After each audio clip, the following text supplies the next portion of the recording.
السلام علیکم رحمۃ اللہ وبرکاتہ۔ کیا آپ کو معلوم ہے ایک باپ کو اللہ نے حکم دیا اپنے سب سے پیاری چیز قربان کر دو۔ سوچیے، بڑھاپے کا اکلوتا بیٹا اور وہ باپ اس کی بیٹی کو اپنے ہاتھوں سے ذبح کرنے جا رہی ہے۔ پھر لیکن ایسا کیا ہوا، آسمان سے ایک دمبا بھیجا گیا تو یہ واقعہ قیامت کے لیے قربانی کا نشانی بن گیا۔ آئیے سنتے ہیں حضرت ابراہیم علیہ السلام اور حضرت اسماعیل علیہ السلام کی قربانی کا واقعہ۔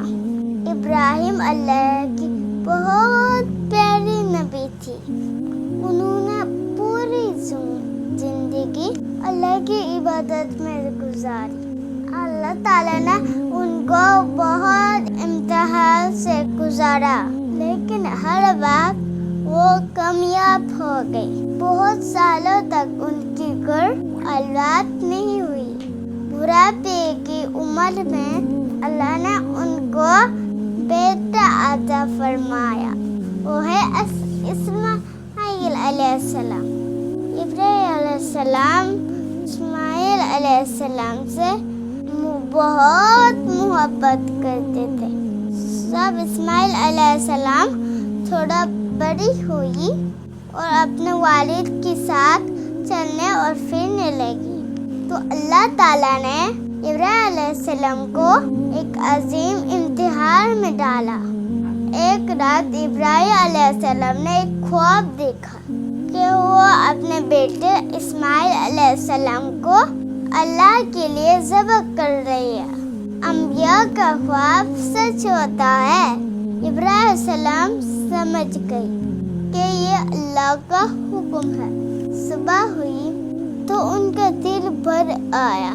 ایک طرف بڑھاپے کا چہرہ بیٹا، دوسری طرف اللہ کا حکم، لیکن اللہ کا محبت سب سے اوپر تھی۔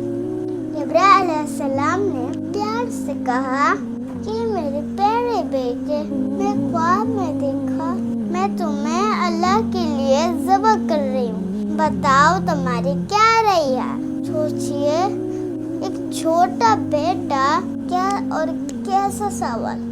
لیکن اسماعیل علیہ السلام نے جو جواب دیا وہ قیامت کے لیے مومنوں کے لیے مثال بن گیا۔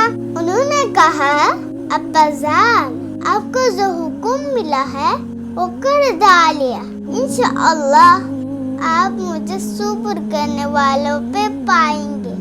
ابراہیم علیہ السلام اپنے پیارے بیٹے کو لے کر مینا کی طرف چلے۔ راستے میں شیطان آیا۔ اس نے کہا، یہ کیا کر رہی ہو؟ اپنے بیٹے کو ذبح کرو گے؟ لیکن ابراہیم علیہ السلام نے شیطان کو پتھر مارے اور بھگا دیا۔ پھر شیطان اسماعیل علیہ السلام کے پاس گئی، لیکن انہوں نے بھی اللہ کے حکم کو سب سے بڑا سمجھا۔ اسی یاد میں آج بھی حج میں شیطان کو کنکریاں ماری جاتی ہے۔ آخر وہ وقت آ گیا۔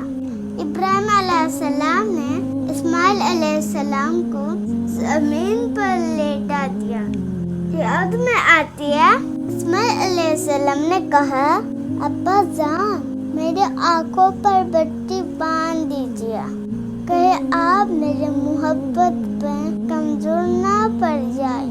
ایک طرف باپ کا دل رو رہا تھا، ایک طرف اللہ کی رضا تھی۔ ابراہیم علیہ السلام اللہ کے نام لے کر چھری چلائی، لیکن اللہ کی قدرت دیکھی۔ چھری نے اسماعیل علیہ السلام کو ذرا بھی نقصان نہیں پہنچایا۔ اسی وقت اللہ تعالیٰ کی طرف سے آواز آئی، یہ ابراہیم، تم نے اپنے خواب سچ کر کے دکھایا۔ اللہ تعالیٰ نے آسمان سے ایک بڑا دمبا بھیج دیا، پر اسماعیل علیہ السلام کی جگہ وہ دمبا رہا بڑی بلی۔ اس کی قربانی قبول فرمائے، پوری دنیا کے لیے مثال بنا دیا۔ اللہ کی اطاعت سب سے بڑی چیز ہے۔